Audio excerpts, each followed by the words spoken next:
วัสดีค่ะท่านเดี๋ยวขออนุญาตแนะนำสปีกเกอร์สั้นๆนะคะเป็นภาษาไทยละกันทุกคนเป็นคนไทยนะคะก็ พี่โป้นะคะดร.พรพจน์ปรปักษ์ค่ะปัจจุบันนะคะเป็นprofessor ที่ National Graduate Institute for Policy Study หรือว่า GRIPS นะคะที่โตเกียวญี่ปุ่นค่ะสำหรับงานวิจัยนะคะก็งานวิจัยส่วนใหญ่ก็จะเป็น structural life cycle model นะคะที่เป็นลักษณะ heterogeneous household แล้วก็ general equilibrium framework ค่ะสำหรับงานวิจัยที่ผ่านมานะคะดร.พรพจน์ก็ได้ดูเกี่ยวกับเรื่องสุขภาพนะคะรายจ่ายการค่าใช้จ่ายสุขภาพlongevity แล้วก็ดูในเรื่องของ labor market risk ด้วยนะคะแล้วก็ดูว่าปัจจัยเหล่านั้นนะคะมา affect household decision welfare แล้วก็ inequality อย่างไรนะคะค่ะสำหรับงานวิจัยวันนี้นะคะจะเป็นเรื่อง redistribution distortion and the welfare effects of social security ค่ะแล้วก็ format วันนี้นะคะก็1ชั่วโมงค่ะแล้วก็หากท่านใดมีคำถามก็สามารถยกมือถามได้นะคะผู้ฟังทางบ้านก็สามารถกดยกมือถามได้ค่ะ So thank you very much for having me here. So this is the first time I present at PIER. So I really appreciate that you spend Chinese New Year with me today. So this is joint work with Yongsu Zhang from University of Greenland and Svetlana Parchenko. The title of the paper is Redistribution, Distortion, and Welfare Effect of Social Security System. So the paper is about the social security system in the US, but there are some implications that we can also think about the social security system in Thailand, specifically for More 33. So I'm sorry that I present in English, but if you have questions, you can ask in Thai. So I would be happy to discuss anything, including after the talk as well.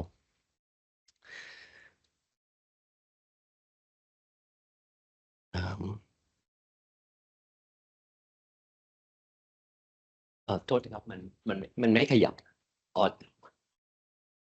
โทษทีครับ มันขยับไหมอ๋อเป็นปุ่มใหญ่อ๋อโอเค so this is a picture that I think about social security system in the US. It's like a retirement house. It's going to be crumbling, and there are a lot of construction workers try to patch it to put it back to the original state. So the CBO actually estimate that the Social Security Trust Fund is going to be run out in about 10 years or so. And there are a lot of study and also policy debate how to reform it to make it sustainable in the long run. For example, so they are talking about increased payroll tax. We also see this happening in More 33 of Thailand as well. We also increase the maximum contribution, but payroll contributions. And that's already happened in Thailand to keep it sustainable. Cut benefit. If you don't increase the tax, you need to cut benefit in the long run. Or this is going to be coming in many countries as well. So increase the full retirement age. People have to retire later if they live longer. But in this paper, we want to a little bit step back and zoom out and think a little bit about what would we want the new social security system look like in the long run. Remember, we are reforming it. This is a method how to reform to make it sustainable. But we maybe think about what kind of social security program that we actually want for the future generation. Maybe it's not going to be this crumbling house that we put it back. Maybe it's a new modern design, nice looking house. So we try to think about if we move to think about that first, and maybe the reform thinking will be completely different. So the question that we actually address in this paper is that what is the optimum size of the program in the long run? Should it be bigger than the current one, or should it be smaller than the current one? And should some feature of the design of the program should be changed as well? So to give you a little bit motivation background, so these two questions actually not new. People already study it, but they don't put perspective together. So this paper kind of put them together. So there are studies that talk about what is the optimum size of the social security program in the long run. They already asked that. A lot of papers start from Abbott and Kolikov in 1987, and their result is quite robust that they find, surprisingly, the optimum size of the Social Security program should be 0. That means we should remove it. If we take this thing seriously, that means the reform should focus on phasing out the existing Social Security program, not try to maintain it. We should phase it out, not make the current generation effect, but eventually the future generation better off without this program. But there is another branch of literature talk about the design of the program, but fixing the size it is. Keep the size as it is, but we're going to change some feature of the program, and then is it going to be better off? The answer is yes, there are a lot of room to improve the existing design, fixing the size. And most of the literature tend to find that we should increase redistribution in the program. Benefit formula of Social Security program is progressive. So this structure says that we should increase the benefit to be more progressive. In this paper, we kind of combine the two, try to say what is the optimum size of the Social Security program when we also change the design. Maybe the conclusion will change from this one. So, and understand that it's going to be prerequisite when we think about how to reform to reach the desirable Social Security program that we want. So there are 3 mechanisms that I'm going to emphasize in this paper, which are going to reflect in the design of the program. One is the Social Security pension is a good program. It provides insurance against longevity risks, the risk that people live too long until they run down their assets and they have nothing to consume when they're too old. But if the benefit is mandatory annuitization, this benefit is annuitized, everyone gets benefit as annuity. But if people have low demand for annuity, and I'm going to show you why that is happening, this is going to be undesirable feature of the Social Security program. Maybe the benefit should pay out as a lump sum, or part of it should pay as a lump sum instead of give everything as an annuity. The second point I want to point out is that the Social Security program is partial insure lifetime income risk. Remember, the benefit formula is kind of progressive, and the higher people have higher income, replacement rate is lower. And for people who have lower income, replacement rate is higher.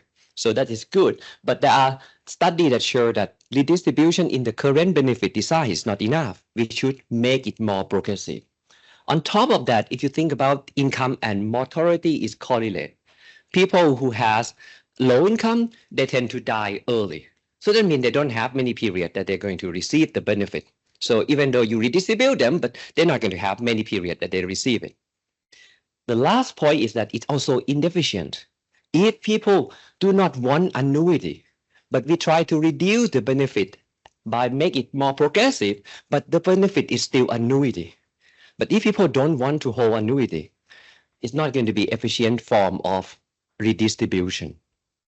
And the last one, which also some people already point out, so Social Security distort intertemporally. Because of payroll tax. When we start working, we have to pay payroll tax right away. In the US, it's around 11 to 12%, combine both employer and employee. But for the young people, they face borrowing constraint. Their income is still low. They're going to have high income later on in life. But Social Security payroll tax is a forced saving for retirement. If you ask the people when they are young, and when they face borrowing constraint, do you want to save for retirement? Maybe they prefer say, no, I want to save for my retirement later on in life when my income is already higher. So this can create a distortion as well. So we're going to address this, and this 3 is actually incorporated in the 3 design of the program. Mandatory annuitization, if the demand for annuity is low, this is going to create distortion. Redistribution in the benefit formula, maybe it should be more progressive. Intertemporal distortion of payroll tax, maybe we should think about the way we collect payroll tax differently. So this is a key feature that we're going to talk about. And if we take into account this, should we increase the size of the pension program, or we should decrease the pension size of the program? And can we live with the finding that people find that optimum size of Social Security program in the long run is 0? So that is pretty much the broad picture that we're going to do today. So the paper has two parts. One is the theoretical part. The other part is quantitative part. Due to time limit, I'm going to skip the theoretical part. But the theoretical part basically try to emphasize that the welfare effect can come from these three channels. So the last channel is the dynamic inefficient. It's kind of general equilibrium effect, which incorporate in the quantitative model as well. So I'm going to skip how we derive this one. So let me try to conclude, give you some kind of big result picture of the result of the quantitative part of it. The key feature of this quantitative life cycle, this is a standard life cycle model that we calibrate and estimated. But there is a key feature that we estimate in this model is that people have a strong bequest motive. Bequest motive is the urge to save when to pass on the assets when the person die. So basically, they get utility from living assets when they die. But in contrast, annuity is the assets that pay off when people are alive. When people are still alive, they don't die yet. So that means if people have a strong saving motive from bequest, they don't want a lot of annuity because annuity pay off when they are alive, but when they die, annuity do not give anything. So basically, if people have a strong bequest motive, we're going to imply that low annuity demand. I'm going to show you some empirical evidence that actually we can interpret that people actually indeed has low demand for annuity. And then this is the key finding from our model. So we remove the social security program in our calibrate and estimate model, and we find that it's still optimum to remove. But what we find is that when we remove the social security program, there is small aggregate effect. Remember that I show you that a lot of people find that the social security program, when we remove them, there is a large welfare gain. That is a finding in literature. Underlying mechanism of those literature is come because of when you remove social security program, people exposed to longevity risks. In response to longevity risks, individual household will save more because now there is no social security for their retirement. They're going to save a lot. And that's going to affect in the sense that aggregate capital increase. Aggregate capital increase, that means in the long run, aggregate consumption or individual consumption will increase. And that's going to drive up the large welfare gain. So the large welfare gain in literature is driven by remove social security program, people exposed to longevity risks and aggregate capital increase. And that feed into the high aggregate consumption. These channels do not operate in our estimate model. So we find that remove social security program, aggregate capital increase very little. And the reason for that because of people have a strong bequest motive. The saving motive in our model is driven by the bequest motive. I want to save in order to pass on to my kid. But when you save to pass on to your kid for the bequest, every dollar that you save for bequest can also use to insure you if you live too long as well. So basically, by saving for bequest, I already insure myself for longevity risks. So when you remove social security program, I'm not going to expose too much for the social security risk, for the longevity risk. So I'm not going to save that much. I already have a lot of saving for bequest, which is going to insure me at the same time for the longevity risk. So we don't have that big response for aggregate capital. But we still find that it is optimum to remove social security program. So we still find the same thing, but it comes because of the last distortion for intertemporal distortion. Remember, this comes because of the payroll tax. Is everyone that start their career, they need to pay around 12% of their income to payroll tax, but they face borrowing constraint. So basically, this feature of the program is very distortive, and that is the key part that drives that the result that we should remove the social security program in the long run. If we fix this feature, the intertemporal distortion, together with other distortion, mandatory annuitization, and make the benefit become more progressive, it turned out that we find that the optimum long-run size of the social security program is not zero. It actually should increase. In our calibration, it showed that it should increase to 60% of the current size. So basically, we should expand the program if we actually address all the distortion that we have. So basically, you can think about the finding is zero. Why? Because of the program is so bad designed. So in that case, if we fix the design of it, the benefit will outweigh the cost of the distortion, and then the program can be expanded. So in our talk, we're going to try to emphasize the distortion part, that how it's happening. So there are a lot of literature that relate to us. So basically, this is a group that find the zero optimum. It is optimum to remove the social security program. There are some small number of people that find that it's optimum to have social security program as well. So this is not only dominating one, but there are some group of people try to reverse that result by come up with a new mechanism to see that which additional feature of social security program or which additional angle, if you look through that angle, incorporate that feature, it is optimum to have social security program. So there are some people, our calibration is kind of aligned with this group, basically. And then this is a literature that talk about optimum design of social security benefit given its fixed size. And the last one is the literature that already emphasized the intertemporal distortion in social security program. So this is the outline of my talk. I'm going to talk about some empirical fact that motivate that the distortion or mechanism that we emphasize here actually exists. The second part, we are going to jump to the quantitative model and then talk about estimation and the result. So if you have questions, please feel free to stop me, or if you have for the online people, if you have a question, you can also leave it on the chat and we're going to go through that one. So there are two facts that I want to show you here. So a large number of young people face borrowing constraint. So I'm going to show you that fact. And the second fact is related to annuity demand. I'm going to try to interpret some observation and say that people indeed has low annuity demand. They don't want annuity. So this is a fraction of the people that we call hand to mouth. So we can focus on the shade bar here. And the horizon is the age group. So this is a fraction of the people who has net worth or that's net saving less than 2 months of their labor income. So basically, this is people who do not have much saving. So basically, according to this definition, and you can see that this fraction is declining over age because of it's not surprised that for the young people, their income is low. They're not going to save much. They'll basically practically eat almost every month of their income. And this fraction is almost like 50%, and it declines quickly when we move to the older age. So this is a group of the people that face borrowing constraint, and payroll tax is going to distort their consumption because the payroll tax take away their disposable income, which they can use to increase their consumption. So this is going to be big effect on the welfare. The next one that I'm going to show you is, so in the US, there is a private annuity market, but the demand for private annuity market, or the amount of, if you look into the data, the fraction of the people who hold private annuity in the US is very small, around 5% or less.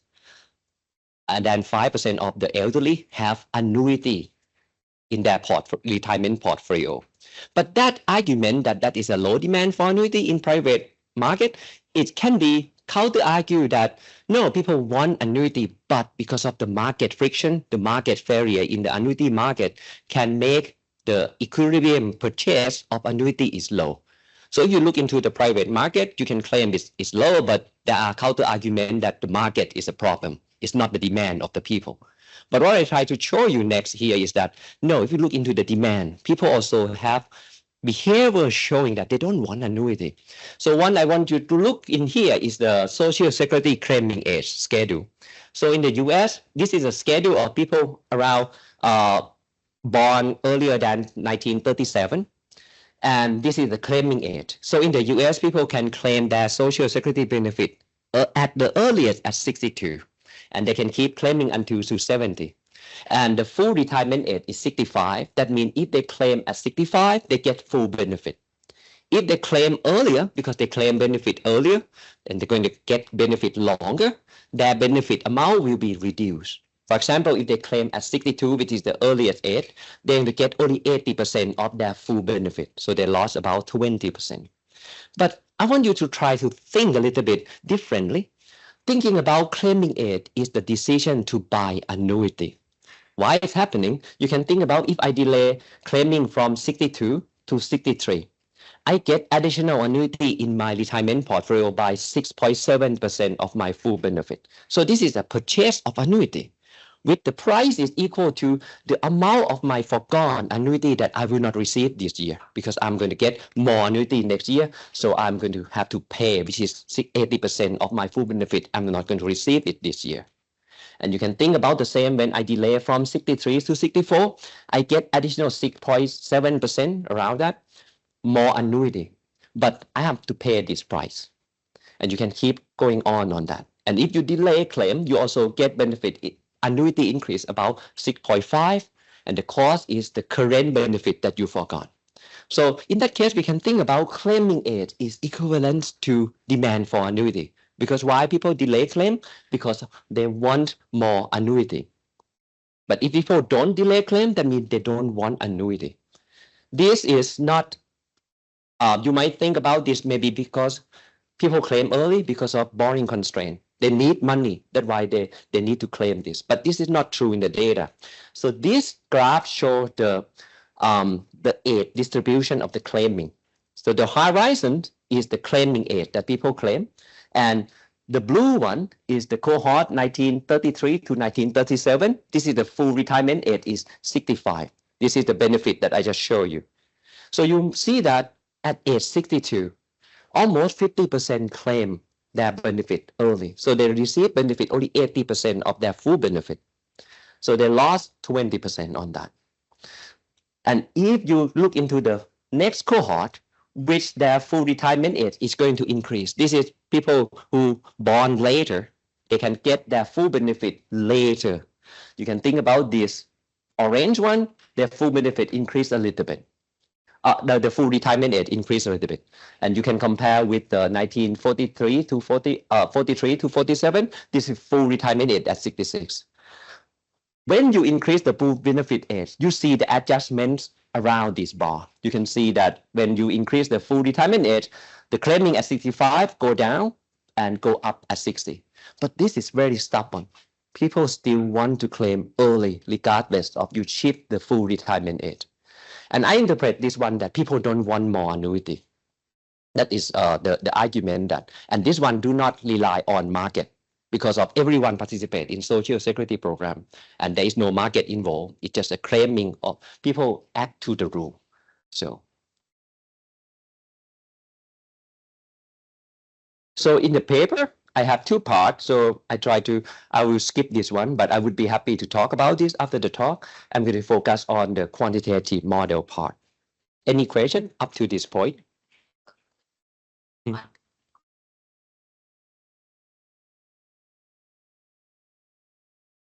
Like for the US market, right? I'm just wondering how do you separate that from the preference to insure against longevity risk, whether say they are really risk averse, so they just save a lot, and say if you compare in different market where social security benefit is better, and do you see the same thing that people have in those markets? Do they still have a lot of bequest motive? Okay, so the very good question, because of the bequest, strength of the bequest is controversial one as well. So there is estimate. So one reason that bequest motive become acceptable norm in structural model, because of if you look into the data, in the data, if people don't have bequest motive, people just going to die. Basically, they need to run down their assets. So if I'm going to know that I'm going to die at 90, what is the pattern of my assets that I should have? Basically, I'm going to accumulate assets up to maybe 60 or 70. And then after that, I stop working, I'm going to eat out my assets. And if I don't get benefit from leaving anything after I die, I will run down my assets, go try to make it to zero by the time that I'm approaching the age that I'm going to die. But this is not observed in the data. In the data, in the US and many countries, people do not run down their assets when they approach their death. So basically, they accumulate assets up to 70, and then some of them, the profile after 70 is kind of flat. For the low-income people, we tend to see that their assets go down. There are people who run down their assets, but they are kind of on the low income. I mean, they have assets, not much. For the rich people, people who have above median, their assets actually do not run down. It's pretty flat. So people tend to interpret this. People have to have a reason to save after retirement, and they have to have a reason to save even though after they die. So the reasonable one is just bequest motive. That is the key reason that can drive this one.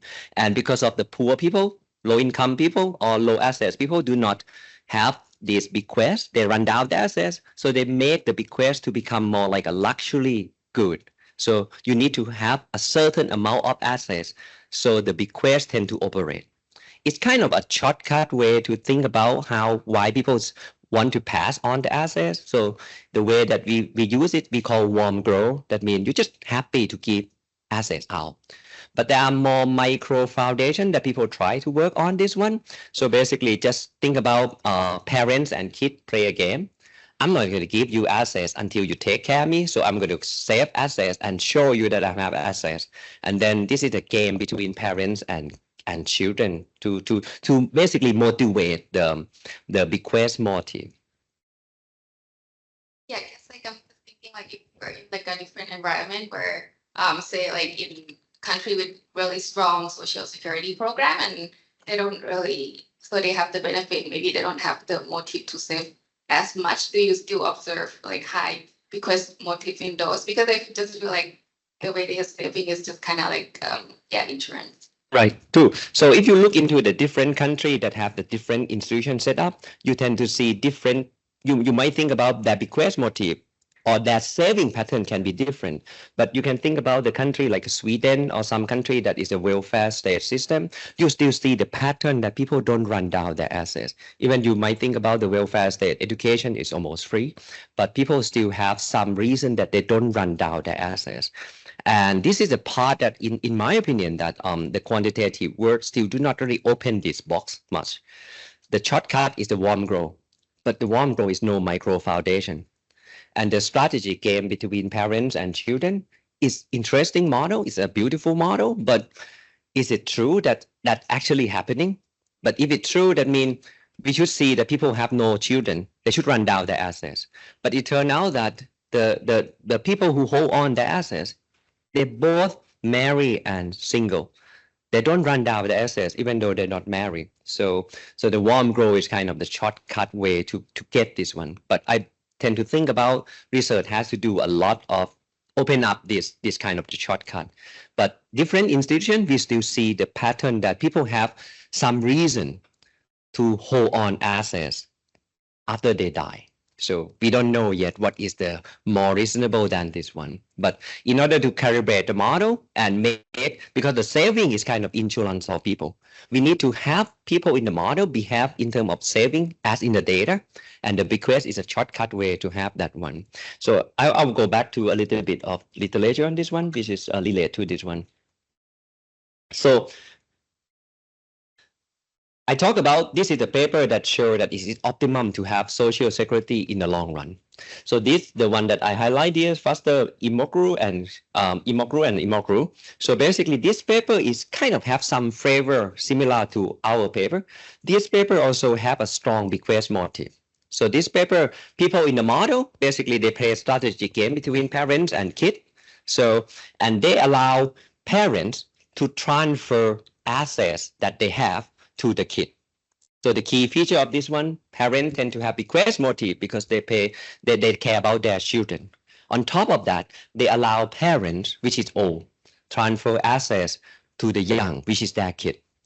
And this one, they find that social security is good. We should have positive sides of the social security program. The reason that they find that one has similar flavor as in our model, because of in that model, the channel that they open the parents to transfer assets from the old to the young.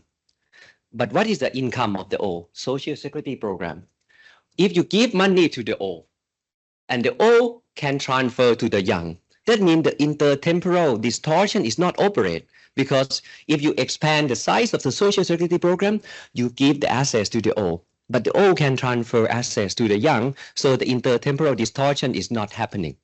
So in that environment, they find that it's optimum to have positive social security program. In our environment, we don't have the channel that the old can transfer to the young. So that's why we emphasize that the intertemporal distortion is important and we need to fix it in the design of the program because we don't have the transfer channel between old people to the young people. So this is the part. So basically, bequest motive is still kind of a little bit of unclear what we should think about it. So that's a good point. Yes. Can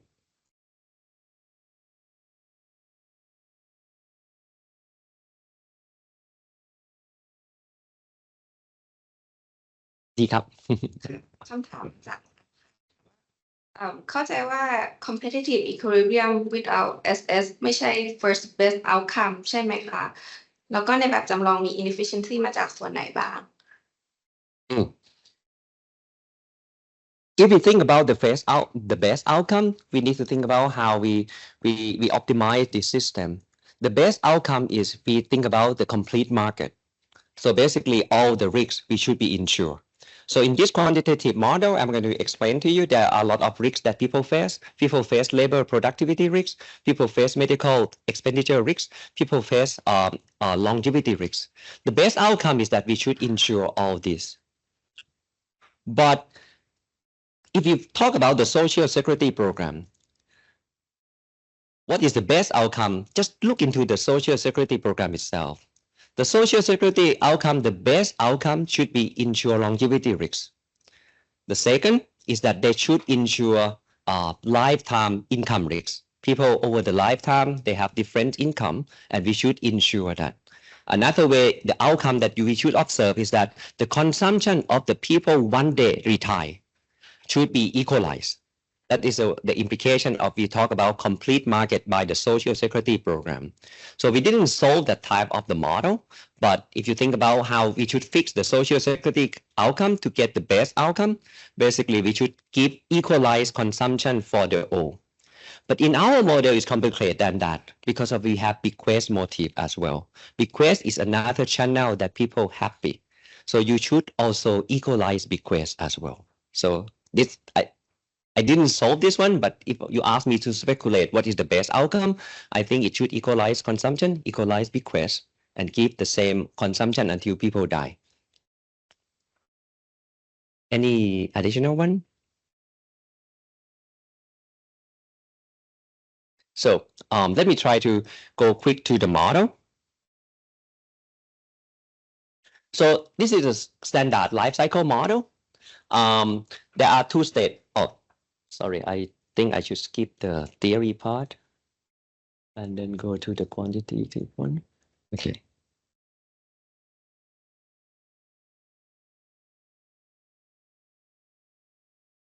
So we're going to focus on the quantitative life cycle model. So people derive utility from three objects. One is consumption, standard consumption, leisure, and also the bequest. So basically, people die and leave bequest. I'm going to use Epstein-Sin because Epstein-Sin allow me to disentangle between risk aversion and intertemporal substitution, IES. And intertemporal distortion is very important. So we try to just not restrict this to be the same. So that is the key part that we use this preference. People live in three states of life. Younger than up to 61, they can work or not work and save. But from 62 to 69, they can choose to work and at the same time claim or not claim their benefit. So it's a separate decision between claim and work. After 70, they completely retire. People face different type of risks that this is exogenous. People have different type of health. They can fall into bad health or good health. And then this is going to affect their survival chance. This also affect their labor productivity as well. Labor productivity is also has additional piece of shock, idiosyncratic shock to labor productivity. And out-of-pocket medical expenditure and nursing home also depend on the health state. So in the model, we have two ex-ante different. People, when enter the model, they are born. They have two types. One is low fixed productivity type, one is high fixed productivity type. You can think about this as abstraction of education. And this productivity type also affect health transition. So basically, people with low productivity type, they tend to transit into bad health. So this is going to generate a mortality and income correlation in our model. So I'm going to explain the model using the time diagram. So people tend to start their period, and this is between 25 to 61. People have assessed KT, they realize their health, their good or bad, and their labor productivity. AE is the average income that we keep track of because of this going to affect their social security benefit. Once they know all this realization, they can choose to work or not work. Labor decision in the model is expensive, only work and not working.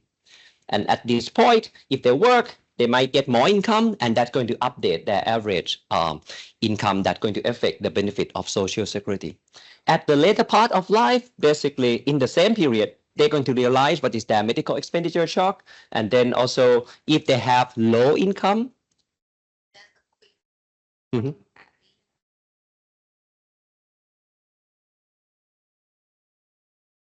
Okay. So we can add education into the model, basically. So basically, this one is kind of capture education. But if you use education and you want to estimate within education, is there is a fixed productivity or not? There is a large variation in terms of fixed productivity, even though you control for observable as education as well. So in some paper, people also have education and fixed productivity together, but that means you extend the state variable to be. And the reason that we abstract from this, the main reason is because of when you add education, you have to match more moment by education.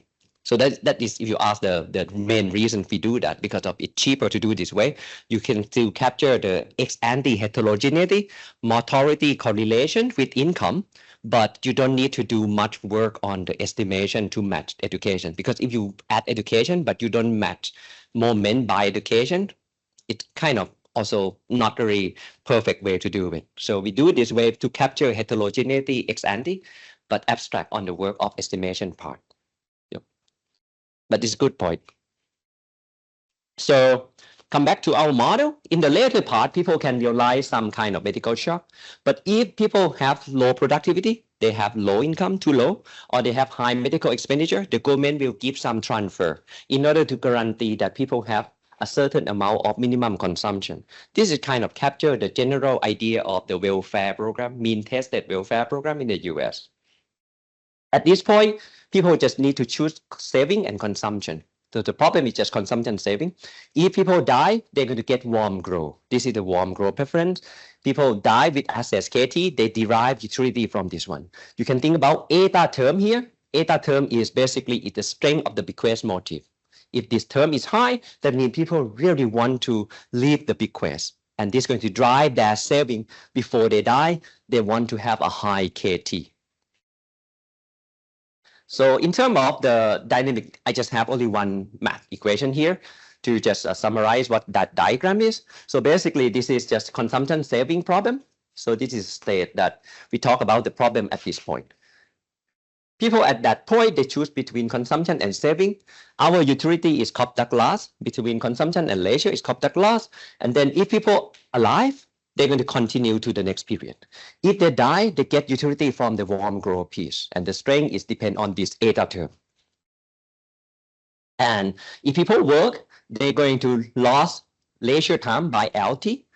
And if people become in bad health, they get this utility from work. So this term is going to make unhealthy people work less than people who are healthy, which, as we observe in the data.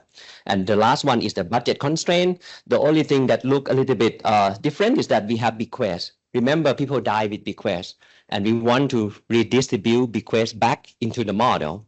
Otherwise, the bequest will just disappear from the model. So we feed it back into the budget constraint. So the way we do it is that we take the bequest of everyone, collect them together, and redistribute it by the same type. people with low productivity type, we receive bequests from the people who die with low productivity type, and the same for the high productivity types. So basically, it kind of shows that there is no redistribution across time, but there are redistribution across realization later on in life. So that implication of that bequest redistribution that we have. So this is the problem of people who are 62 and 69. So the difference between the previous diagram is just the late point, because 62 to 69, they basically can claim. So if they can choose to claim, they will get benefit. If they choose to claim, they're going to get benefit. On top of that, if they claim and their work and their income is above a certain threshold, their benefit will be withheld and will be give it back later. So that part of the Social Security rule they call earning test. So we have a paper that talk about this earning test is also create distortion in the Social Security system, and we should remove this one.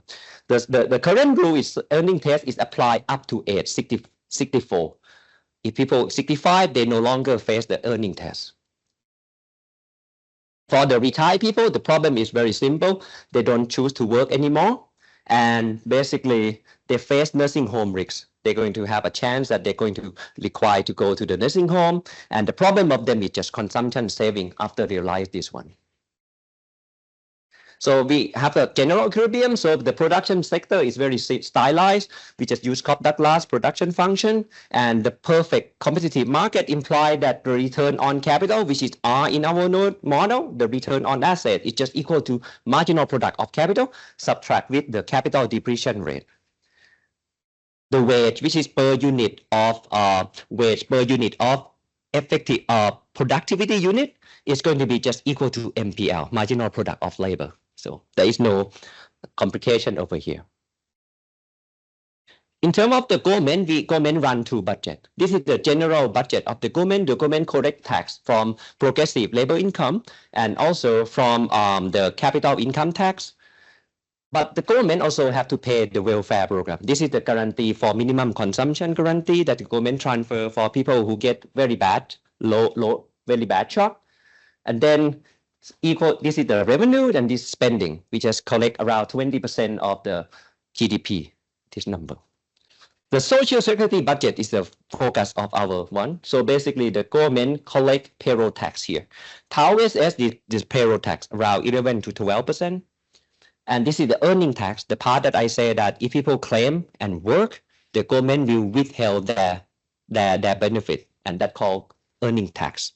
This is the revenue, and the spending equal to the Social Security spending that distribute to the retired people.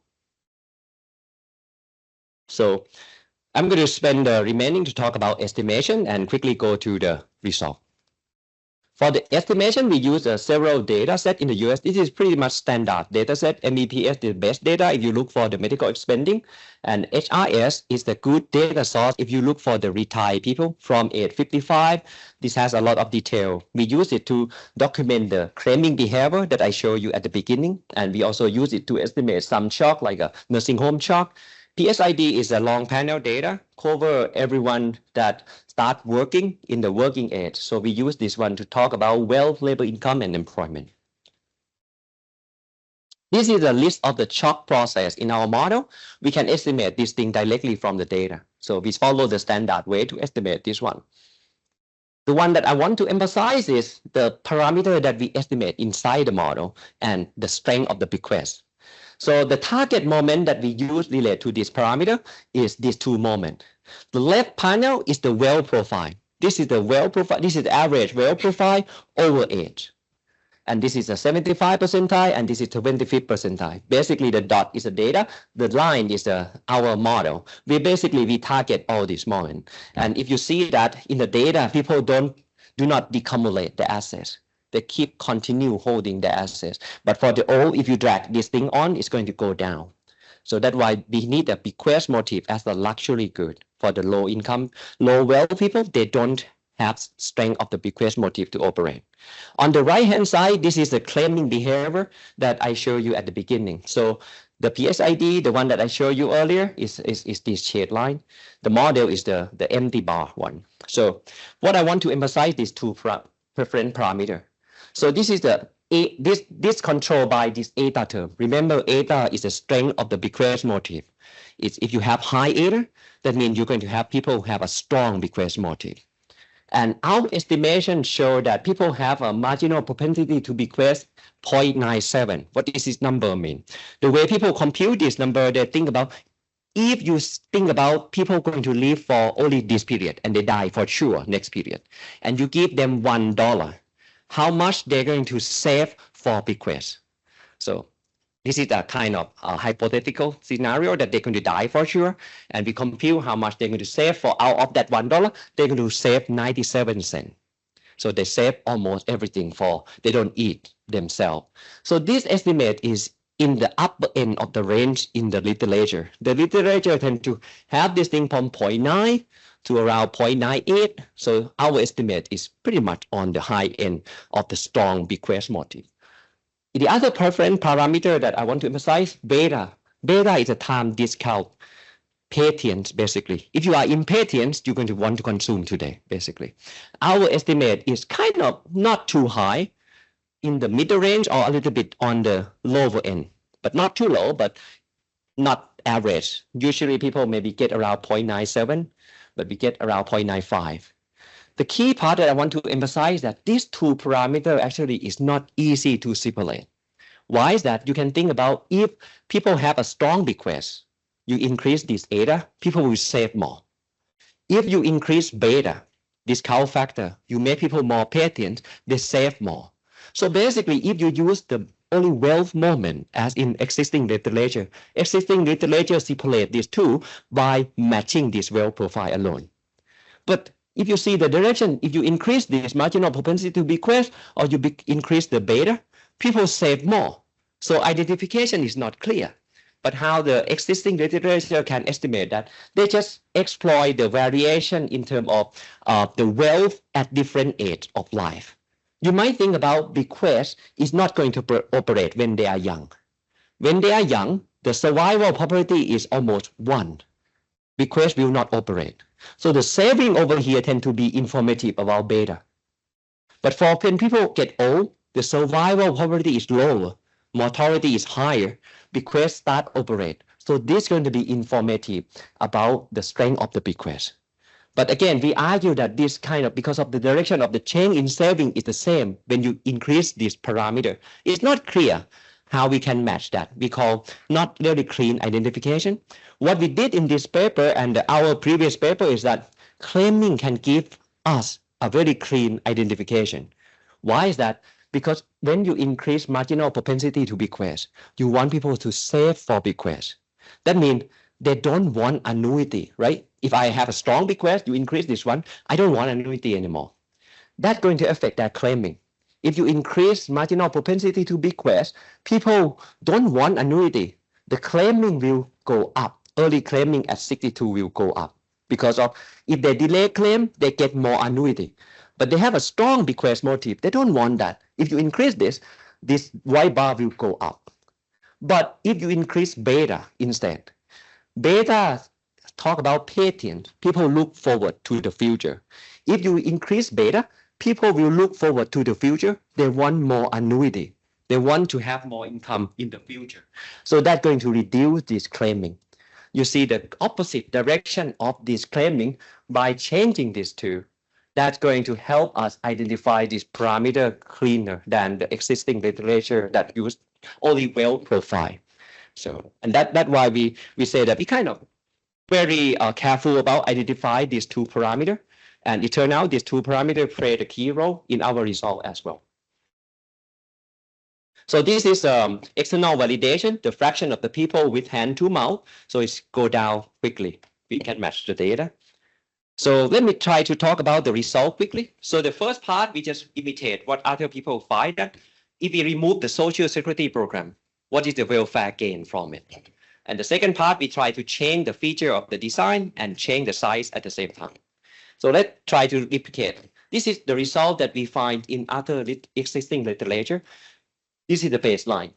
What we did is that we reduce the social security tax. When you reduce the social security tax, you're going to reduce benefit as well in order to balance the budget. When you reduce the social security tax to zero, that means no longer have social security program. What you see that if you continue reduce it, the welfare gain from remove social security is positive and high. And if you look into the aggregate capital, which is the key mechanism that existing literature that find positive welfare gain from removed social security, you're going to see that we don't have much increase in aggregate capital here. So we don't have action here, but we still have gain from removing here. So our result is contrast to other existing literature that rely on this channel. We don't have this channel operate because of this strong bequest motive. When people have strong bequest motive, you remove social security program, they don't expose much to longevity risk because they already save for living bequest. But that dollar for saving for bequest can ensure longevity risk of people as well. So we don't have that channel operate. So that means this welfare gain has to come from other feature of the design of the program. So the next one that we are good to do is that we try to look into three key design of the program. We're going to change this three design one at a time and change the size to see that which one that drive the welfare gain from removing social security. So we start with remove mandatory annuitization. If people have low demand for annuity, giving them annuity is the distortion. Social security payment is annuity is distortion. So what we did is that we changed the fraction that people receive their benefit as annuity. So we alpha the fraction of the people that the fraction of their benefit that given out as an annuity. We're going to reduce this one and give them as a lump sum benefit. When they claim benefit, they get annuity, and at the same time they get lump sum payment. That lump sum payment basically is just a present value of expected benefit that they receive. Theta is the survival conditioning that they claim at age JR, and they live up to age M. So this is a expected present value of their benefit. And this is the result that we get. So in this graph, we fix the size of the social security program, and we change this alpha term. So we fix the size of this program, but basically we're going to move from baseline here, which pay everything as annuity, and move to here that pay everything as lump sum. What you see that from compared to here, the maximum point is here. So basically in our model, people have strong bequest motive such that people don't want annuity. They get ex-ante welfare is highest when you just pay as a lump sum. The non-linearity here because of we have general equilibrium. When you change this one, it's going to affect how the bequest amount that people leave for bequest, and that redistribute back to people. So it affects the welfare of the people. But even though it's non-linear, but the maximum point is still show that we should give them as a lump sum. The next graph, we basically take that we remove annuity. So everyone in this graph, they receive benefit as a lump sum. But what we did is that we're going to change the size of the program. We remove the size of the program here in the baseline. And this one, we completely remove social security program. So we reduce the tax and the size of the program go down here. What you see in here, we don't change anything. It's still better off to remove social security program. So annuitization is distortion, but still not the reason that we should remove social security program. The next one, we're going to try to look into increased redistribution. So this graph basically shows the benefit formula of the social security. So this is the average lifetime income. People with low average lifetime income, they get a replacement rate, which is the slope of this line, high. For people with high lifetime income, they get replacement rate is lower, which is slope of this line. So this is a progressive formula. What we did in terms of increased progressivity in this program is we add the basic pension here. SS bar is just a lump sum transfer as part of the benefit. You can think about this as a basic pension. Everyone gets the same amount regardless of their income. And if you just change the A, the fraction A here, you reduce this fraction. That means you reduce the progressive. You reduce this part and increase the lump sum part. if you increase A to B, decrease A to be 0, in the end you get uniform. So what we did is we're going to change this A and see how the result changes. So this one, again, we repeat the same exercise. We fix the size of the program as it is, but we change that A. We move from here baseline to here, which is uniform.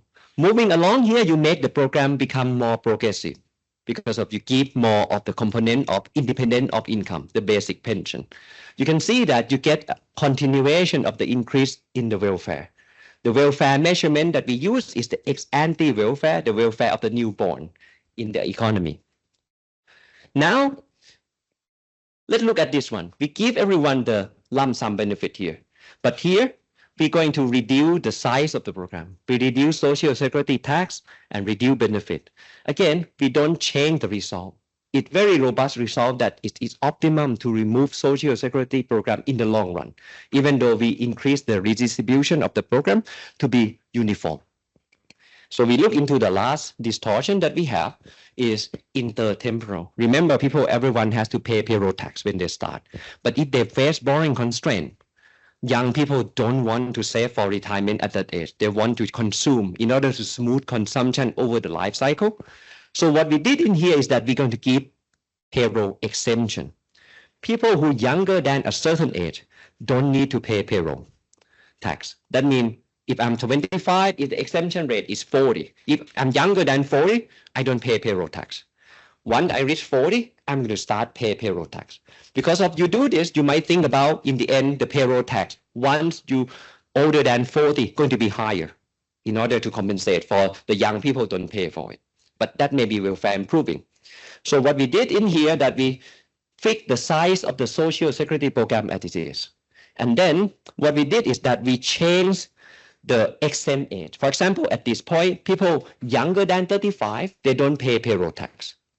And we compute the welfare gain from here. You can see that when we increase the exemption rate, we see that we get welfare increase. And it's maximum at 41. So there is a trade-off over here.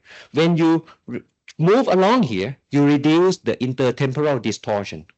But at the same time, because of you need to increase the payroll tax, once you beyond the exemption rate, you need to pay higher tax. And at 41, the tax rate, payroll tax is increased from 12% to 20%. So you see that the welfare gain here is down because of the benefit from intertemporal distortion is outweighed by the distortion from the payroll tax rate, which is already high. So this is going to affect and then create like a nice hump shape over here. So what we did in the next one is that we're going to fix the exemption rate as 41. And we're going to try to reduce the size of the social security program. So this is the one that we say that if you are younger than 41, you don't pay payroll tax. If you are older than 41, you pay higher payroll tax. And we're going to reduce the size of the social security program by reduce the payroll tax. What you see that you're going to see that it will increase, but at some point it's go down. So the optimum size of the social security program, once you address the intertemporal distortion, is no longer 0. So that means the last distortion that you see in this tree line is come from intertemporal distortion. So that is a key distortion in the design of the program. And how about we combine everything? So now we can focus on this pink line. So in this pink line, basically we allow for payroll tax exemption at 41. We also give out as a uniform benefit. At the same time, we also give out benefit as a lump sum instead of annuitization. And you can see that the optimum size of the program is not decreasing. Actually, we should expand it to be 60% larger than the existing one. So this is the key point that we try to mention, that if you want to reform the program is going to stay in the long run. We should think about what it should look like first. And if it should look like this, maybe this is a picture of the new house that we should live on, and the reform should transit from the current system to this system. But maybe it's not going to look like this when you take into account the transition cost. But at least we should know what it looked like when we want to build a new house in the long run. So this is a conclusion of the paper. We study optimum size of Social Security program, and we show that it critically depends on the key design feature of the program. And we focus on three mechanisms. Among these three mechanisms, the intertemporal distortion is the most distorted part, and we should have tax exemption for the young people. And if we fix this one, it can produce the large welfare gain. And the last conclusion is that if we collect everything, the program should be increased. So basically, we're not going to patch out this house, make it look the same. The new house should be completely look different, and it's also bigger. And the reform should think about how to transit from here to this point. So we shift the focus of debate of reform instead of find a way to sustain the current program. We change it to we should think about what we should have in the long run. And the transition to there, which is the reform to make it sustainable, should take into account where you want to go. So that is all my talk today. Thank you very much. And I would be happy to answer any question. Okay, so I'm just curious about like the feature of the models that we know that Social Security benefits are like insure against longevity risk and medical risk, and you have like the drawbacks are those distortions. So the model showed that the distortions like sort of play a very big role compared to the benefits. So does the G matter in the model? Like if you face medical risk, then it means that and you remove the Social Security. But if people face medical shock or like other things, they don't have the money in the model, does it mean that because you have big G and the income tax that finance the G create less distortion in the model? Basically, so you talk about this budget constraint that we talk about this piece. So basically the G part is exogenous. We fix it's around 20%. So this G basically it had because we talk about balanced budget. So basically there will be some adjustment of this labor income tax that we need to make sure that it balance this one. So obviously there is a distortion due to labor income tax here. If we change this G within our model, it's useless. G has nothing to do with utility of households. So basically, if we can reduce the government spending in here, so basically we can reduce the payroll tax, or not payroll tax, the progressive labor income tax here is going to be welfare improving. So in our study, we take this institution as given. We don't touch it. So we don't talk about the distortion due to the government spending or how to finance the government spending. So we focus on basically this part of the program, that the Social Security program, how do we finance it? We still use the payroll tax, but we emphasize that it should be age-dependent payroll tax. There are literature that talk about the labor income tax should be age-dependent as well. So they say that because of labor income, you can think about it increase. So the labor income tax should be increased over age. It should be low when people are young, and it should be high when people reach the peak point. And it should be low again when people close to retirement, because of people, labor elasticity is higher when close to retirement. So the optimum labor income tax should be like a hump shape. But what we show in here is that actually the payroll tax should be age dependent as well, but for a different reason, because of for the young people, it's too early for them that you force them to save for retirement.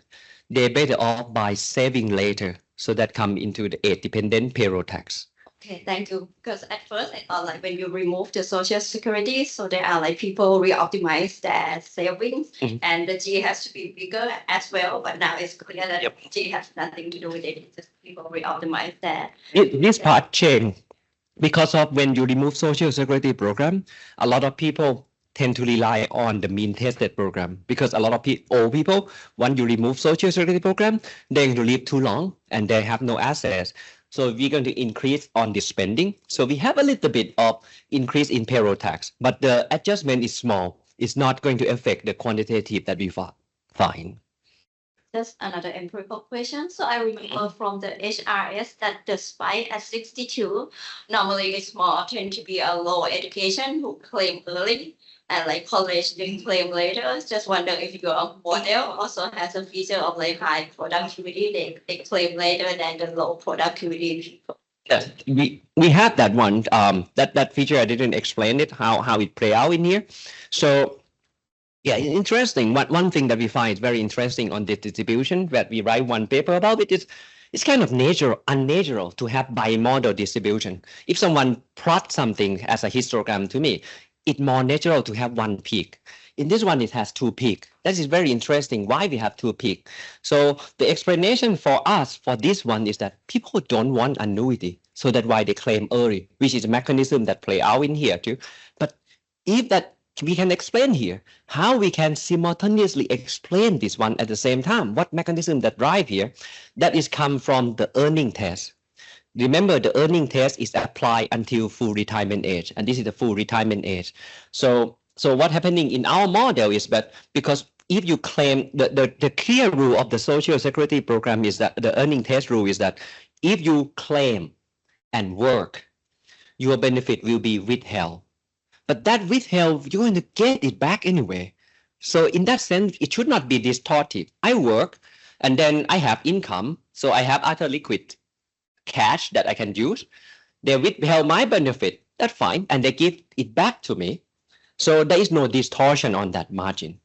But the problem of the Social Security earning test is that the withheld benefit will be paid back at full retirement age. So you don't get it right away if you stop working. And that creates distortion. Why is that? If I'm going to claim at 62 and I'm working, let's say I work too much until all my benefit get withheld. That's fine. I'm going to get back anyway later on. But if I move to 63 and due to some reason I maybe fall into bad health, my productivity is low, and then I decide I'm going to stop working. You get benefit reduct here 80%. Once you move to 63, you still get benefit at 80%. So that means even though I do not work anymore, instead of my benefit adjust as if I claim at 63. No, you still get 80 as if you claim at 62. Your benefit get adjust to 86.3, which is adjust for that your benefit withheld here, going to get back at this spot. Because of the probability that you have a chance that you will stop working at this 2 age. It is optimum for you to not claim at all and delay your claim up to 65, which is the age that the benefit, the earning test no longer apply. And that creates some kind of selection that you point out that people who claim early here will not work mostly. And people who claim here, mostly they work. Another way you can think about high education will be in this bar because high education will be claimed later and they continue working. Low education, they're not going to work mostly, so they're going to claim early. Earning test not apply to them. So it kind of earning test rule create kind of selection, separate the two groups. And in terms of employment composition, here also different as well. So that is quite interesting mechanism that people don't talk about because one fact that about this bar is that when you increase the full retirement age, the data show that this bar actually shift by exactly equal to the retirement age. This bar do not, but this bar change. Most of the existing literature try to explain that using irrational behavior. But what we show that no, you can use a rational behavior. Just take into account the earning test rule that do not adjust until full retirement. You don't get benefit back until full retirement. And people who want to work and claim, they will not claim here, they will claim here instead. Mm-hmm.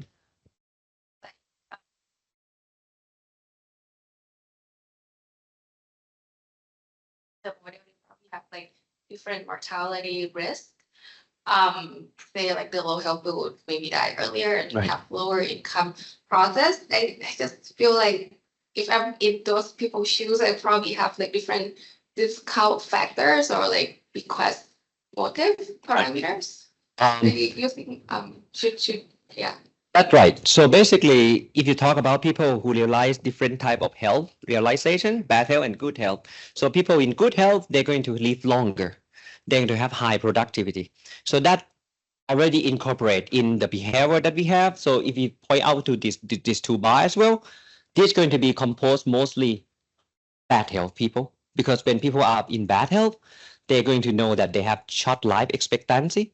So they're not going to benefit much to delay their claim and annuity that they increase. So they're going to claim early. and then they have low income, so they're not going to work. So basically, they're not going to distort by this kind of earning test. So the health difference that we model as a correlation between income and health going to generate composition difference in terms of claiming behavior as well. Of course, it goes also affect the bequest as well. So basically, people who in bad health, they're going to die earlier. So they're not like annuity at all, right? Because if they die earlier, they prefer not to take annuity, and they're going to prefer to have bequest, leave the bequest. That generate this kind of composition difference over here.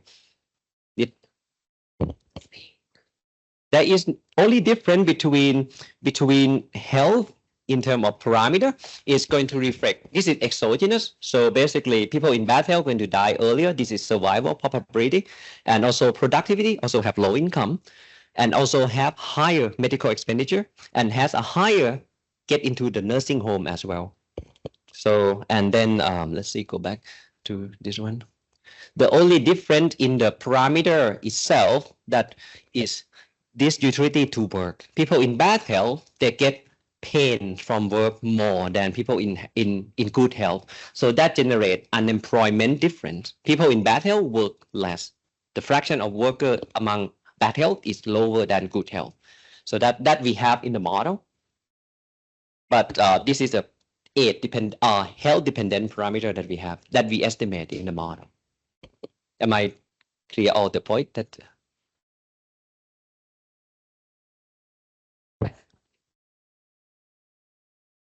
Not health dependent. So there are different ways to think about this one. Some people say that people should have maybe not discount factor. So basically, you can think about you might think about consumption here. Marginal utility from consumption should depend on health. If I'm unhealthy, maybe I'm not enjoy eating much as I'm healthy. So there are people try to estimate this health dependence, marginal utility of consumption.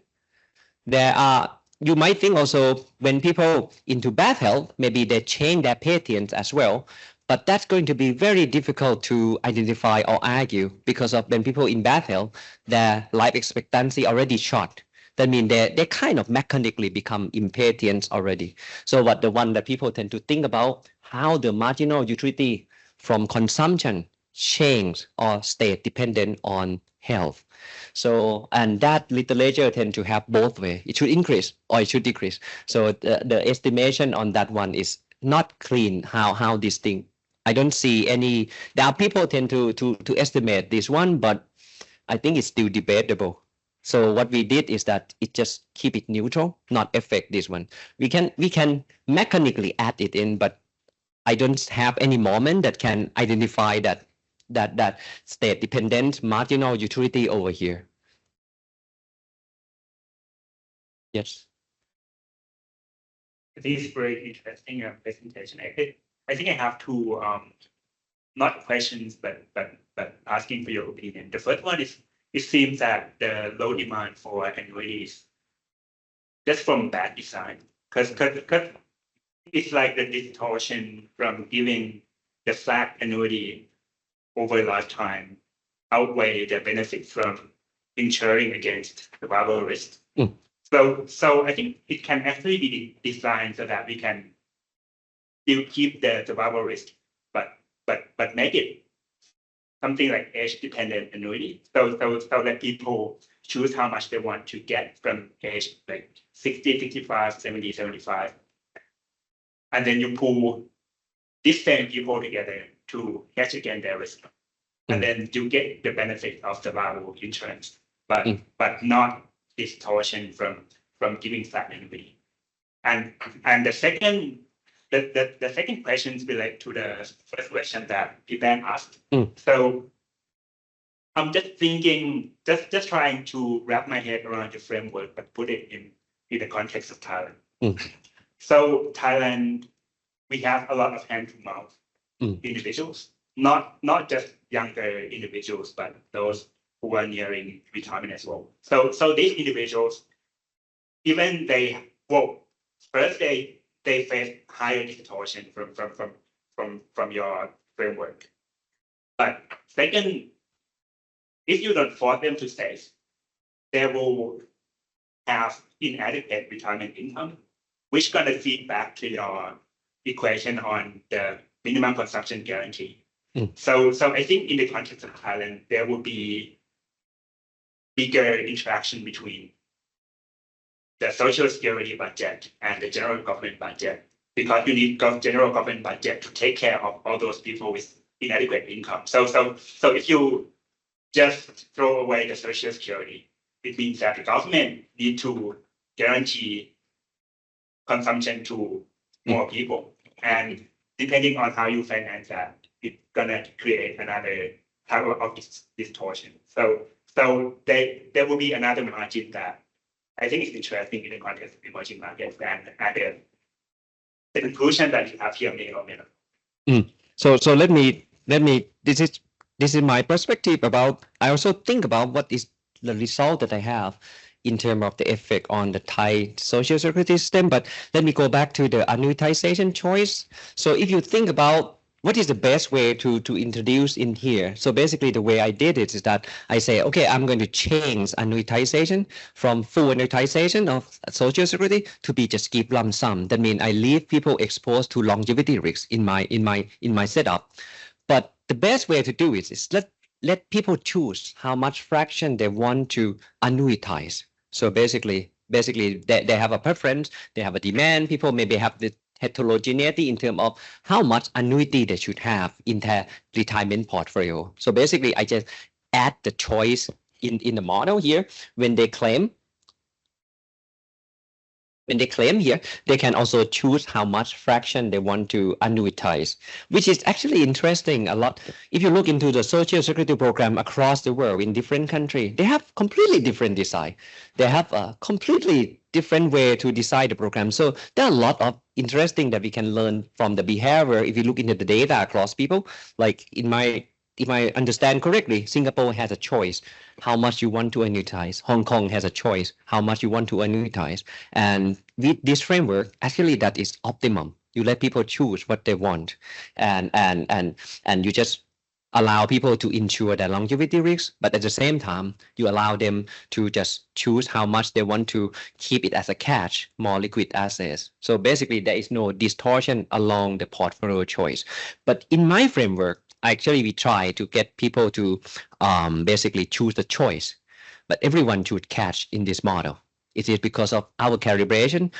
Estimates show that they have so strong bequest motive. So if I allow people in here, in all my experience that I show you, how much, and allow them to choose optimum portfolio choice of annuitization, they always say, no, I don't want annuity. I want to use cash. So that is a feature of the model that we estimate. We kind of uncomfortable that people don't want annuity, but that is a fact that if we want to match this kind of, if we're going to take this serious about this moment that we have here, which review preference of people.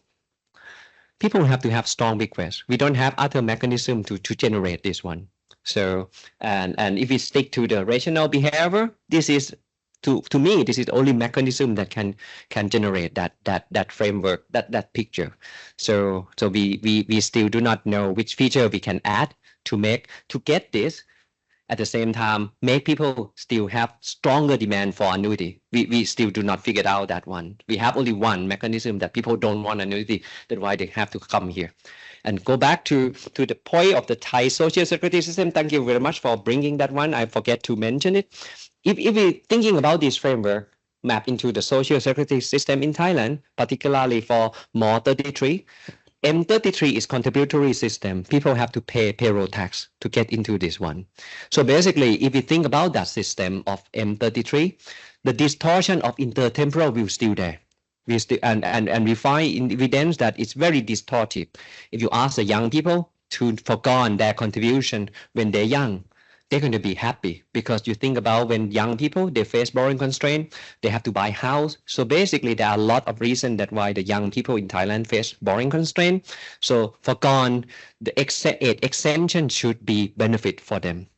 But at the same time, because of, if you look into the data, people move out of the M33 basically over age. So you have a large number of young people in M33 program, MO 33, and later on they move out out of the program. So if you want to exempt them, and when you want to collect later, but only few people left in the program. So the M33 is, if you're going to fix based on the intertemporal distortion, you're not going to have many people left in the M33 due to the structure of the labor market that people move out of the formal sector to informal sector. So if you take into account the intertemporal distortion, in my opinion, the M33 is not the solution. We should think about some other compulsory voluntarily social security or saving for retirement. For example, like more 39 may be more beneficial that we allow, but we need to have some incentive for people to participate. If people want to save for retirement, the current system M39 is a transition from more 33 to M39. You need to get into more 33 before you transit to more 39. So, and you need to participate in more 39 within 6 months after you leave more 33. Maybe this restriction should be lifted. People should be able to participate in more 39 regardless of their age, regardless of their employment.